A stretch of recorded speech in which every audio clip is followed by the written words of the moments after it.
All right. Thank you, Marshall. I'll try my best. Hello, everyone. Today is August 12th, 2026. This is the Wednesday CalPads Q&A. And my name is Matt Clark. I'm a data governance administrator at CSIS supporting CalPads. And I'll be hosting the Q&A today. Driving documentation for us is Alex Thandy. In terms of announcements, I do have a few for folks today, starting with the final deadline for end of year two.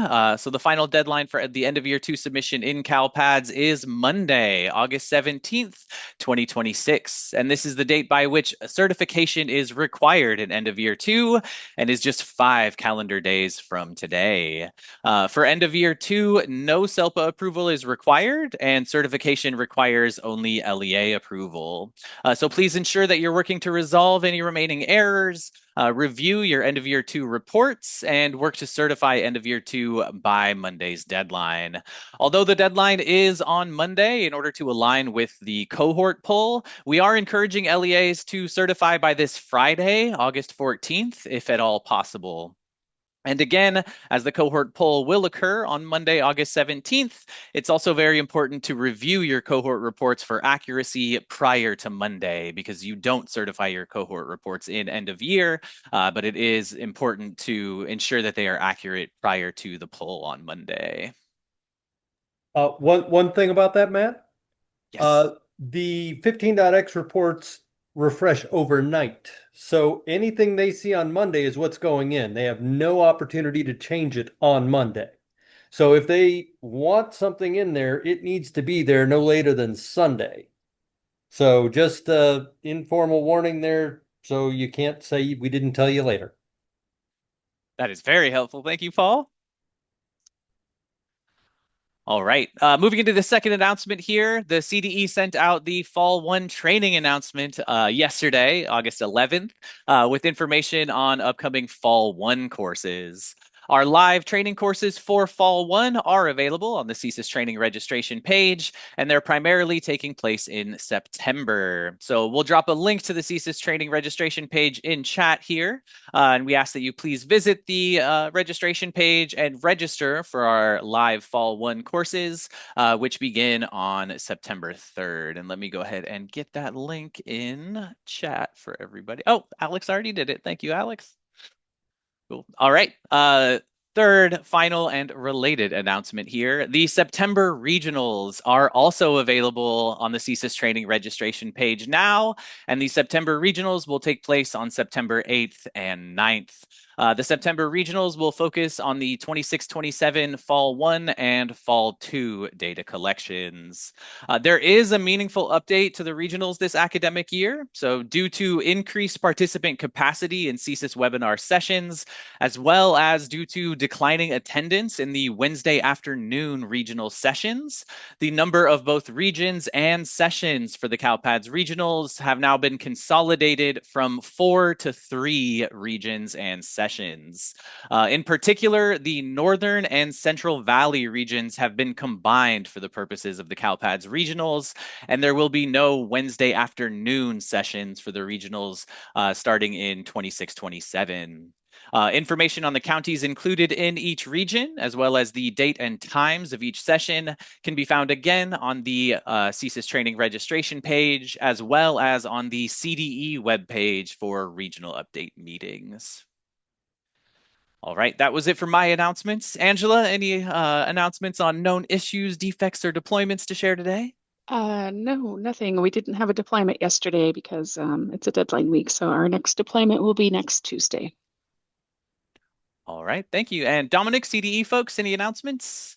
No announcements, but I do know that I messed up the Zoom update for the weekly or biweekly office hours. So if anybody who's in this session did not receive that update email and you don't have the calendar file to put the schedule on your calendar, just if anybody wants to say something in chat, I'm happy to share it out that way. And sorry about that, but otherwise, no announcements. All right. Thank you, Dominic. Let's go ahead and get to the questions now. So we have a Q1 from Natasha at 3:04. I am not being prompted for my password to sign into CalPads even after a full system restart. I have not clicked the Remember Me option. It asks me if I want to sign in. I click to confirm, and next I'm taken to the agreements page, having never entered an account name or password. Is this the way it's supposed to work? It doesn't seem very secure. It's the way it's set up right now for it's just leaving you logged in. That's not going to be how it is forever. You're going to be getting information very soon in your inbox about CalPads initiating a multi-factor authentication. And at that time, I think it's going to automatically sign you out every 24 hours. All right. Thank you, Angela. And thank you, Natasha, for the question. Moving down now to Jaime's question at 3:05, Q1. Admin from our middle school told me that a seventh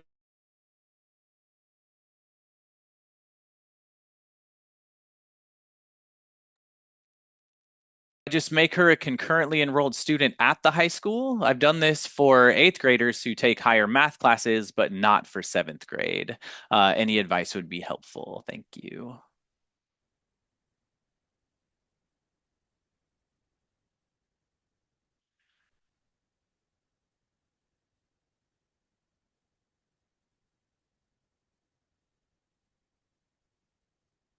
Oh, I'm getting a note from Shelly that I cut out for most of that question. Yes. Did. I So- thought it was Yeah, I me. was thought it was me too. Let me go ahead and repeat it. I'm sorry about that connection, everyone. So sorry about that. Jaime's Q1 at 3:05. Admin from our middle school told me that a 7th grader needs to be enrolled in the high school ELD class. The high school ELD class is the better fit because of her LPAC scores. Do I just make her a concurrently enrolled student at the high school? I've done this for 8th graders who take a higher math class, but not for 7th grade. Any advice would be helpful. Thank you. All right. And my first question to the group, did that come through? Yeah, loud and clear. Okay. I would say yes, if the student is actually taking a class at the high school, right, then we should record that. And if they're a 7th grader taking a class at the high school level, then they're just super ahead. I don't know. I don't think we have any restrictions.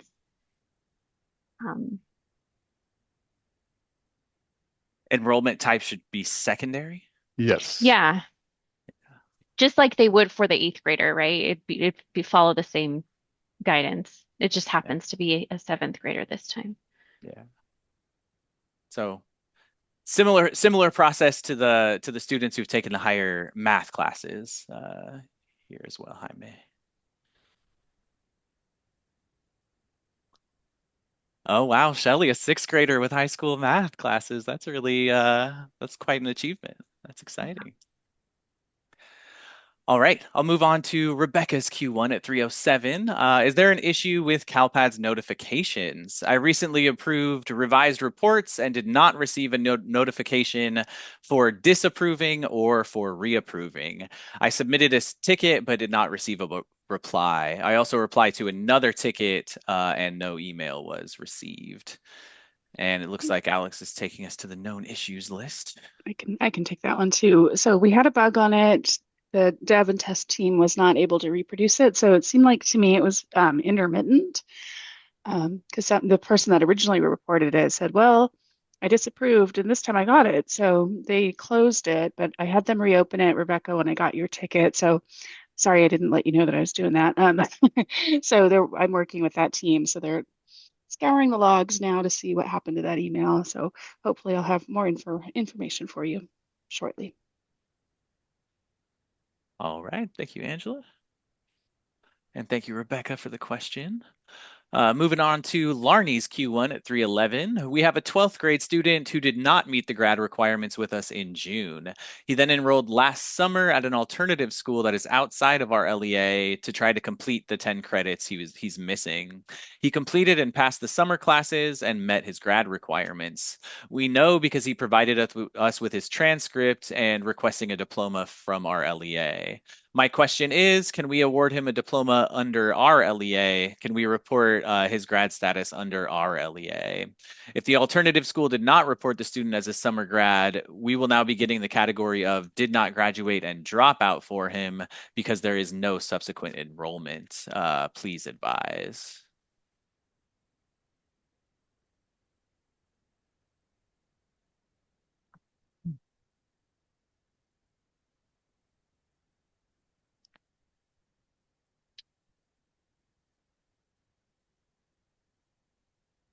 Oh no. I, Jan says I cut out again. Did I cut out for that question? I I heard the heard whole all of Yeah, thing. I it. heard the whole thing also. Okay. Seems, I don't know. This is just, I don't think I can think of anything in guidance, like in writing, but if you weren't the LEA that provided the credits to graduate for the student, then I don't know that you should claim that you graduated the student, right? Encourage the LEA that the student took the summer courses with where he satisfied the grad requirements to report it. Yeah, I mean, unless they don't have an entity, like they don't have a CDS code, perhaps that's, I don't know what this alternative school is. But I mean, I don't know if anyone can think. Larney says they do have a CDS code. Oh, It's their options for youth. I mean, I would think that that school would want to get the credit, right? They would want to show, hey, we gave them, the credits that they needed and they finished with us type of thing. Um, Like, my advice would be to reach out to them and encourage them to exit the student with the grad requirements satisfied. And I don't think it'll take too much encouragement because, as Alex was saying, they're gonna want the credit for that, right? yeah.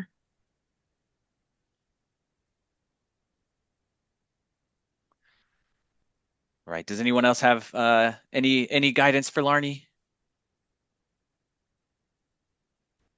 All right, I'll go ahead and move on now to Rocky's Q1 at 311. I'm still seeing the SASS warning in a few schools. I know previously you guys had said not to worry about it since it's not an EOY item, and you were trying to find out why it was there. I didn't see it pop up in known issues, so I'm wondering if this is still the guidance to not worry about those SASS warnings.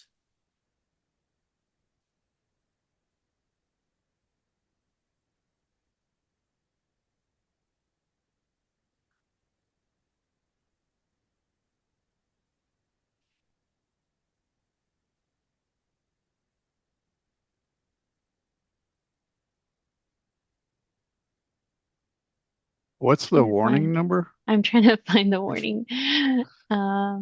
It's the missing SAS record for a course, for a seed assigned to a Oh, course.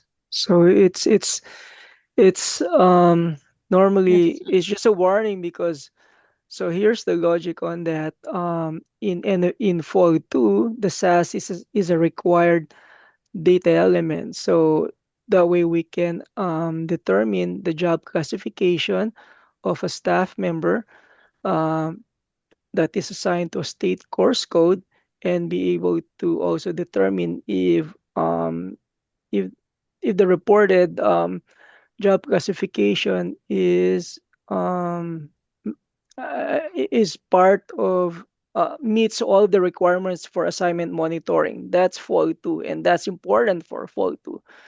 For end of year, since the error is only triggering because the seed number that you have assigned to a course is maybe new because probably you didn't report the course completion records. The seed that was assigned as the what do you call this?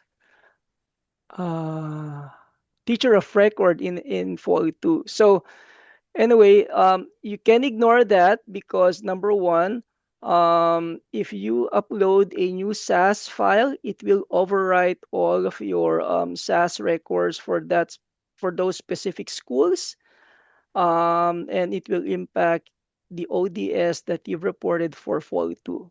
So that's the only reason why we tell you ignore that for now. It's just a warning. It will not affect you at all with regards to end of year 2 submission. But with fall 2, it's a required field, and so that should be a fatal error come fall 2. It's convoluted. We've asked requirements why we still keep it, but for some reason they said we'll just leave it as is. It's just a warning. It doesn't have any consequence. Unless of course you introduce a new version of the SAS file, then of course it will overwrite whatever you have for your fall 2 ODS. That is very helpful. Thank you, Kyron. Thank you as well to Rocky for the question and to Shelly for the assist. And it is deadline week. It's about 3:18, and we have made it to the bottom of the questions. So I'm really hoping that folks, are getting all the support that they need in kind of anticipation of the end of year 2 deadline. So if you do have any questions, anything at all, please throw those in the Q&A box. We do have a Q2 from Rebecca. Can Paul repeat what he said about getting data in by Sunday? Yeah, just that the 15.x reports, the 4-year adjusted cohort reports, are accountability reports, and the accountability reports require the overnight processes to incorporate any new data into it. So any data you want in those accountability reports, those 15.x reports reporting the cohort, needs to be posted to CALPADS no later than Sunday because the cohort is closing on Monday. So everything you want included in the 15.x reports has to be in CALPADS by the close of business or close of CALPADS on Sunday. And if you can get it in by close of business on Friday, you won't have to work the weekend. That too. Thank you, Paul. Thank you as well, Rebecca, for the question. I don't think this is a record. I think Gary holds the record for making it to the bottom of the Q&As at 3:14, but I think this might be a deadline week record. Think so. All right, but we have made it to the bottom. I don't think we've satisfied all of the curiosities in the crowd. So please get those CalPADS questions into the Q&A box. If you have questions about end of year 2 or those cohort reports, that would be great topics for this call. But questions about fall 1 training, the regionals, things like that as well.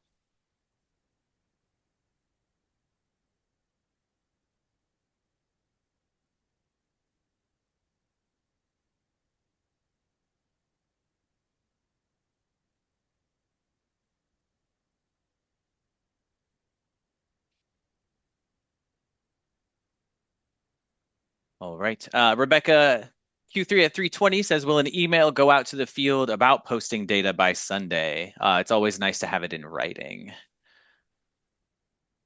I don't think anything is planned to go out with the guidance that Paul stated in the session. The planned communications from the CDE are about that August 17th cohort poll, but I don't believe that that's the having it in by Sunday night guidance is included in there. I could be wrong though. So any CDE folks, if you have anything to share.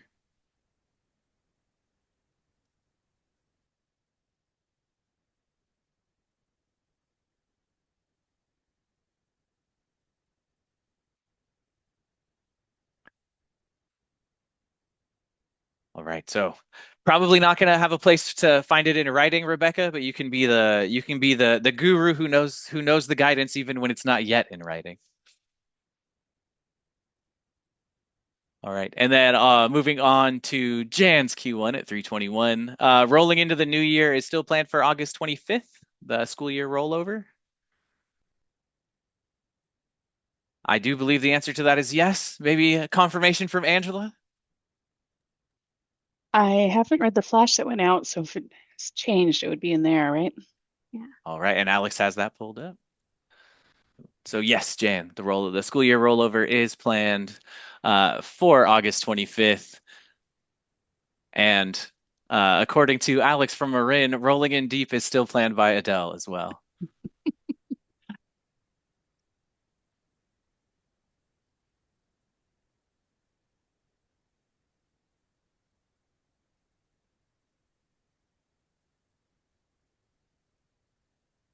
By the way, this flash was just posted right after the meeting started. This Q&A started. That's why we didn't discuss it earlier. So it was just some folks at CSIS received it at about 2:59. We did not have time to include it in our announcements for this Wednesday session, but we will talk about it in next Wednesday's session. Yeah, I didn't get it until after this session had started.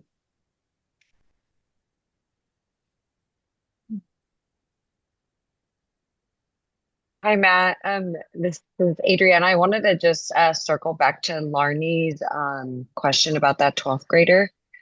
I was just I was thinking about it. I know that there's nothing in writing. I was just looking around to see if I could find anything, but I was thinking about it in the sense of a student, let's say like a 12th grader, right? And they are allowed to take, let's say, or summer school course somewhere else or like an independent study course just to finish the missing 10 units and then to get to receive a diploma. So I would assume, and I'm thinking of my experience being at a LEA, that it would be more like of a district decision since if the student did attend, the 4 years and they just were missing those 10 units for graduation requirements and they did complete them, that would be more of a district decision if there's something in their board policies.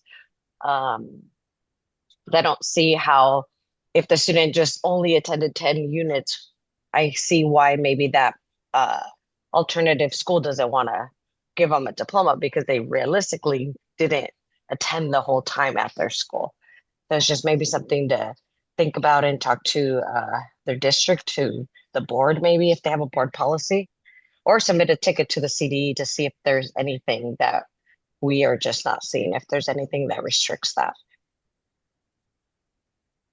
That's a really good point. Thank you for bringing us back to Larney's question, Adriana. Just to provide for the further context from the question, Larney has a 12th grade student who didn't meet grad requirements with her LEA in June.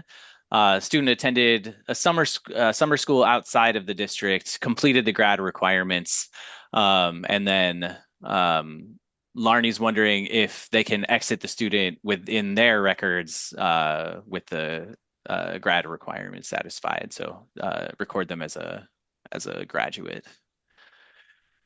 And I do think there is some local determination going on there. If it was all within the same district, I think the problem would be easier to solve. But since they're two separate districts, I think it would, the right thing to do would probably get on the line with the other district.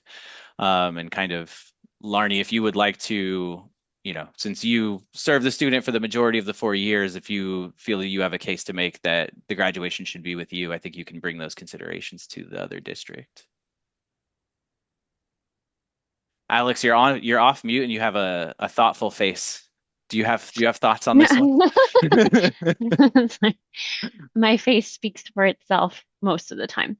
No, I think that there is a distinction between whether a district decides to provide a diploma and, do all of the graduation, walks and stuff like that without coding the student or reporting it to us as a grad. So I think that maybe I think maybe Larney, if you want to just have a definitive answer, I think a ticket would be good to submit or escalate to the CDE just so that they can give the final say, and perhaps then we can use that as an FAQ later. I like that submit a ticket option for you, Larney. All right. We will move on, but we'll move on to your Q2, Larnie, at 323 here. Do we need to wait for the CalPads rollover to pull LTEL records for our incoming freshmen? All of our freshmen are coming from another LEA or feeder school.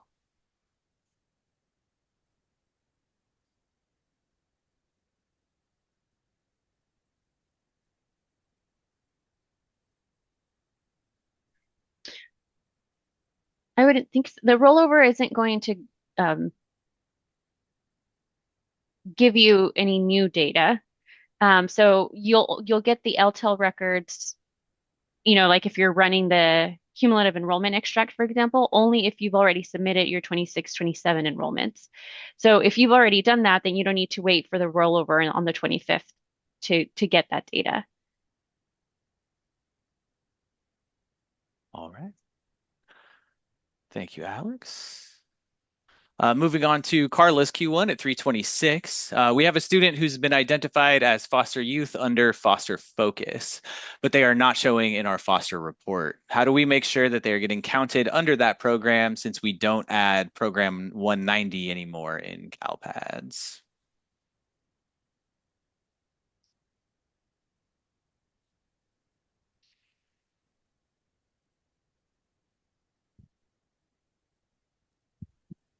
First, check to make sure they're actively enrolled. If they're no longer enrolled, they won't show up on your reports. And then Angela Mata's got a great one is you can try to do the local match. I think Alex just navigated there. Online maintenance, local foster match. You need the case ID or client ID to do that.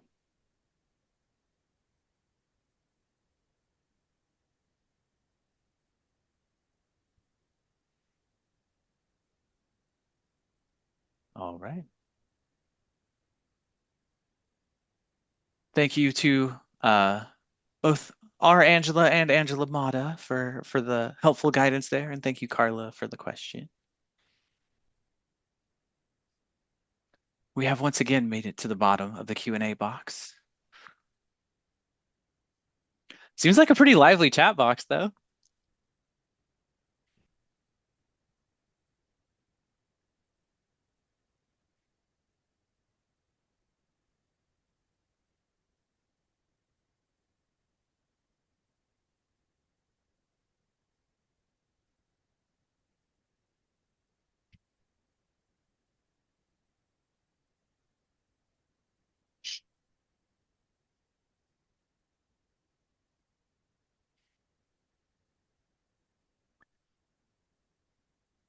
Yeah, I do think folks are pretty busy out there with the beginning of the school year, closing out EOY, building out master schedules, prepping for fall one training. Yeah,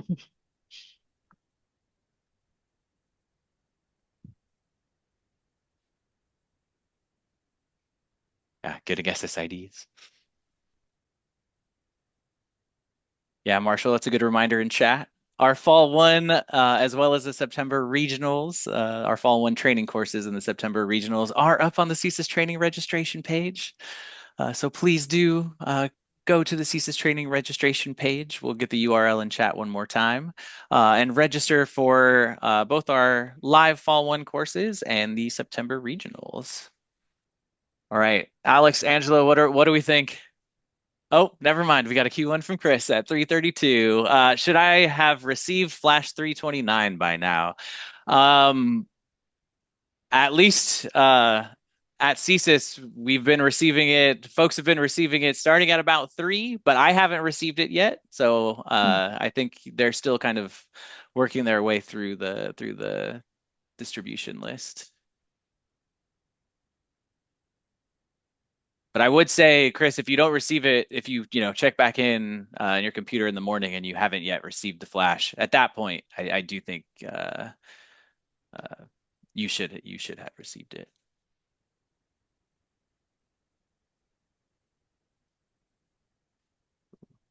All right, moving on to Sharmila at 332. One of our LEAs had a student RFEP at the end of June after the EOY submission, but the student has moved to a different school. Should we submit the RFEP record for the student? Will that trigger the GER error, GER 5?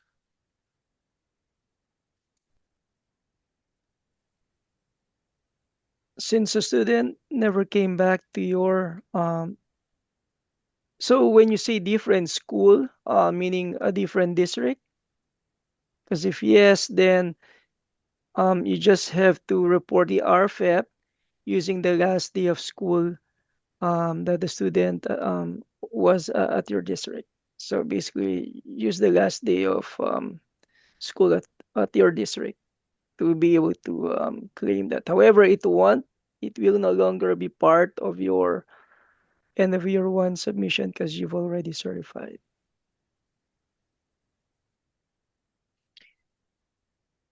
Is this the latest Flash 300? I don't know if we I have a believe there was one that's more recent, right?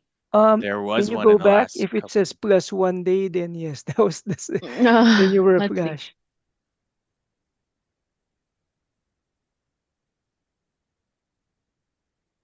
If it says plus 1 day on that table.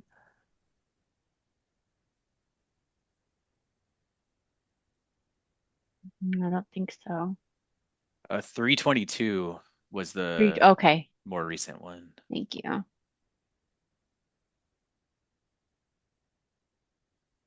Ah,